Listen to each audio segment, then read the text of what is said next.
Breaking news: King Charles III has just made a decision so explosive that Keir Starmer's government is on the verge of complete collapse.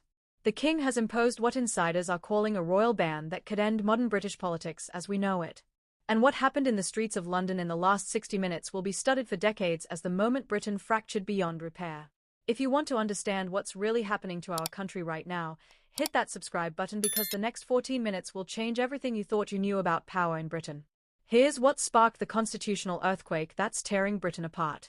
At 9:47 a.m. this morning, King Charles summoned the Prime Minister to Buckingham Palace for an emergency meeting. No advance notice, no formal protocol, just a royal command that couldn't be refused. The message delivered to Downing Street was chilling. His Majesty requires the Prime Minister's immediate presence on a matter of grave constitutional importance. Starmer arrived at 10:15 a.m., looking visibly shaken. Palace staff later described him as pale, sweating despite the cold November morning. But Starmer wasn't prepared for what came next. The King didn't just suggest or recommend. He issued a direct order that no modern Prime Minister has ever faced. The Constitution would never be the same. Inside the audience chamber, witnesses say King Charles stood rather than sitting as protocol normally demands. His exact words were chilling, and sources who heard them describe a tone of barely controlled fury. Prime Minister, your government's treatment of British military veterans while prioritizing irregular migrants has crossed a line I cannot ignore.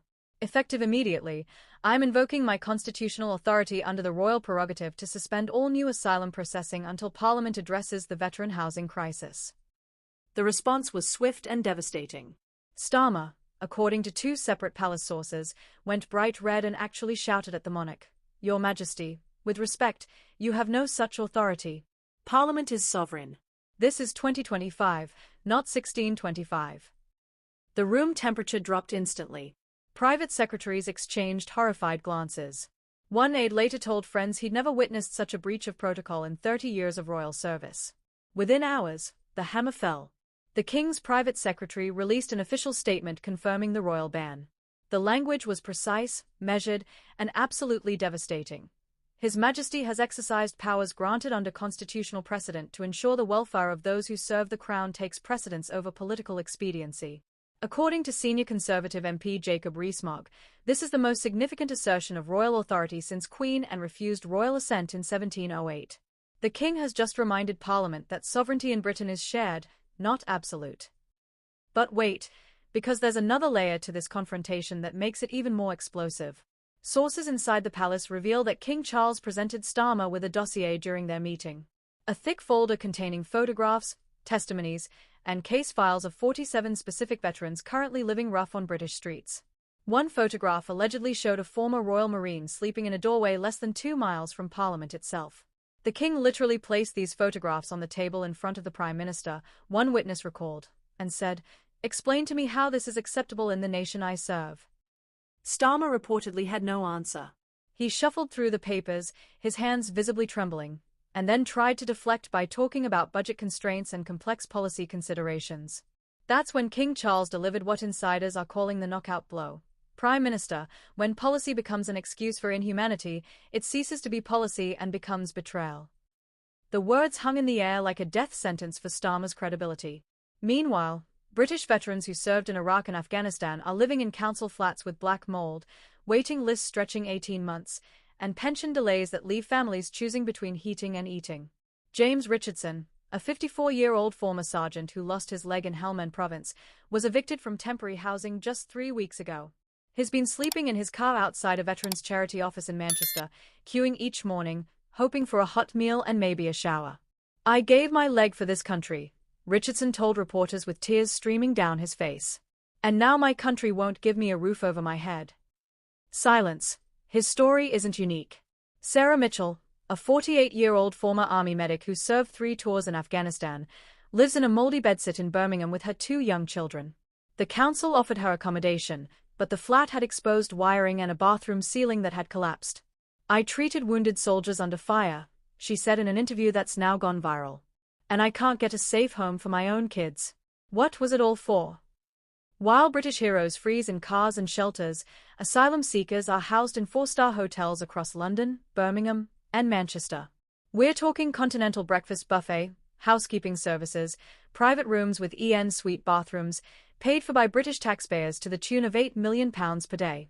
The Britannia Hotel in Manchester, the Holiday Inn in Birmingham, the Park Plaza in London, all converted into asylum accommodation, while veterans queue at food banks. The contrast is so obscene, so morally bankrupt, that even lifelong Labour supporters are calling it a national disgrace. Then something unprecedented happened that nobody saw coming. King Charles broke 70 years of royal protocol established by his mother and directly intervened in government policy. At precisely 11:30 a.m. at Buckingham Palace, he delivered what constitutional historians are already calling the most significant royal intervention since the abdication crisis. Parliament has forgotten that sovereignty carries responsibility, the king declared with barely concealed anger, according to 3 witnesses present. When British servicemen and women sleep rough while foreign nationals enjoy comforts denied to our own people, the constitutional compact between Crown and government demands action. Palace insiders reveal that Charles has been receiving letters from veterans for months, hundreds of them, handwritten pleas describing homelessness, poverty, and despair. One letter, reportedly read aloud during yesterday's Privy Council meeting, described a veteran attempting suicide after being denied emergency housing while an asylum hotel opened 2 miles away. The king's voice allegedly cracked with emotion as he read the final line, "Your Majesty, I fought for Britain. Why won't Britain fight for me?" The optics are absolutely catastrophic for Starmer's government. The king, traditionally silent and neutral, has publicly sided with veterans against his own prime minister. Here's where it gets really interesting, because the timing of this royal intervention wasn't accidental. Multiple sources confirm that King Charles coordinated his announcement to coincide with Remembrance Week, the most sacred period in Britain's military calendar. Think about the strategic brilliance of that timing. Veterans across the country are wearing poppies, attending memorials, honoring fallen comrades. And in the middle of this national moment of respect for military service, the king drops a constitutional bomb defending those who served. The symbolism is so powerful, so emotionally devastating for Starmer, that political analysts are calling it a masterclass in royal communication. Professor Catherine Hayden of the Institute for Government said in an emergency analysis published this afternoon, the king has weaponized British patriotism against his own government.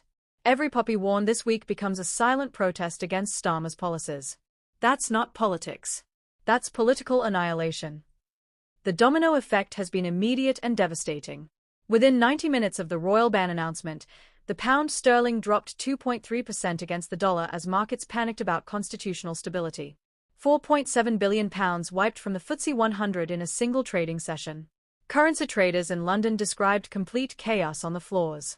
One senior trader at Goldman Sachs told Bloomberg, "Nobody knows what happens when the king starts making policy.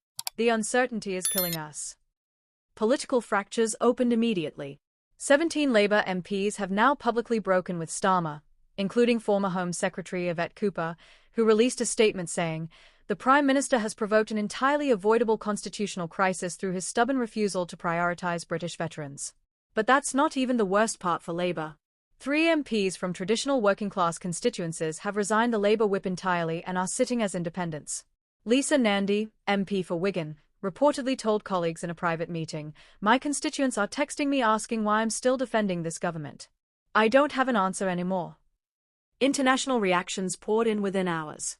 In Washington, Senate Republicans praised King Charles for standing up for those who served, while the White House issued a careful statement about respecting British constitutional processes. In Brussels, EU officials privately expressed shock that Britain's political stability had deteriorated so rapidly. French President Emmanuel Macron made what observers called a deliberately provocative comment. "It appears Britain's constitutional arrangements are more fragile than we realized." That statement alone sent shockwaves through diplomatic circles. #King Charles is right exploded across social media, trending globally for 14 consecutive hours with over 3.2 million posts. #Starmer must go hit 1.8 million posts by lunchtime. TikTok videos comparing veteran homelessness to asylum hotel luxury have been viewed over 40 million times in the last 6 hours. Protests erupted across 17 British cities by 3 p.m. this afternoon. In London alone, an estimated 40,000 people gathered outside Parliament, waving Union Jacks and chanting, "Defend the Crown. Defend our veterans."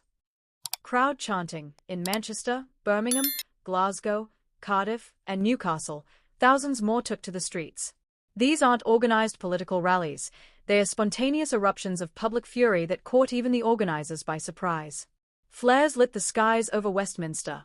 Tear gas was deployed near Parliament Square. The air was thick with smoke and rage. "Traitors! Resign!" echoed through the capital. Inside number 10, Downing Street, the atmosphere is being described as pure pandemonium. Ministers are at each other's throats, screaming about who's to blame and who should resign first.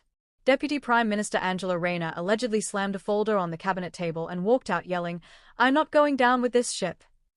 Transport Secretary Louise Haigh was overheard saying to Chancellor Rachel Reeves, "Starmer has destroyed us, and he doesn't even realize it yet." Education Secretary Bridget Phillipson reportedly broke down crying during an emergency cabinet meeting, saying, "We're finished. The voters will never forgive us for this." WhatsApp groups with names like Leadership Transition Team are plotting Starmer's removal as we speak. The question isn't if they'll move against him, it's which day this week they'll pull the trigger. Starmer looked visibly rattled at Prime Minister's questions this afternoon. Sources say he fumbled basic responses and appeared to be reading frantically from notes that kept sliding off his dispatch box. One Conservative backbencher described him as looking like a man who knows his career is ending in real time. Opposition leader Rishi Sunak went in for the kill with a question that left Starmer speechless. Does the Prime Minister believe that British veterans deserve less consideration than illegal migrants? Or does he simply not care about either? Applause. But here's the layer that could trigger the complete collapse of Labour's government. Leaked documents from the Home Office show that Starmer's advisers explicitly warned him 3 months ago that veteran homelessness was becoming a political time bomb. A 47-page internal memo dated August 2025, obtained by The Telegraph and confirmed by 2 separate Home Office sources, laid out the exact scenario that's now unfolding.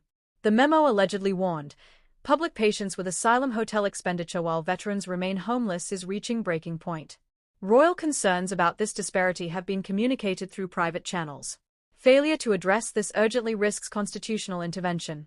If these documents are real, then Starmer deliberately ignored warnings from his own government about this exact crisis. This wasn't incompetence or oversight.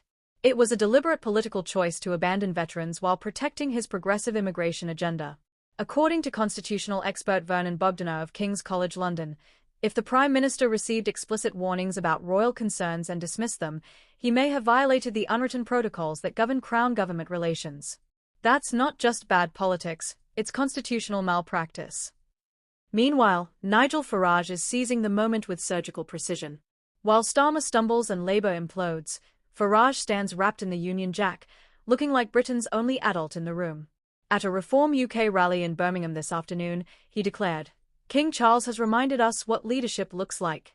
While politicians play games, our king stands with those who served. If that's not British values, I don't know what is." Crowd chanting, Farage then pivoted to his killer line, "They call us extremist for wanting to house British veterans before foreign nationals." Well, if that's extremism, then His Majesty the King is an extremist, too. The political judo was brilliant. By aligning Reform UK with the King's position, Farage made opposition to his policies look like opposition to the monarchy itself. The next 72 hours are absolutely critical for Britain's future.